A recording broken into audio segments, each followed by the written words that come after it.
कति फोटो हालिहाल्छस् क्या यो मङ्गल शुभ कार्यको दुना टपरा गाँसेर पत्ता टिपेर ल्याएर आजदेखि बिहे भित्रिँदैछ भनेर आशिक राम्रो यसै गरी जोडीसँग हुल्न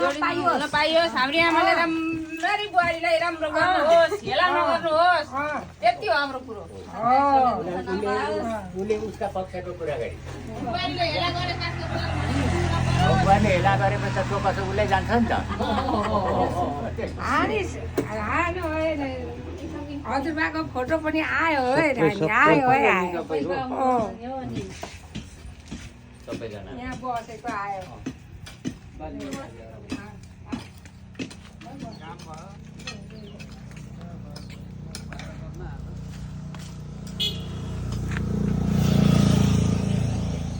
हिँड्नुभएको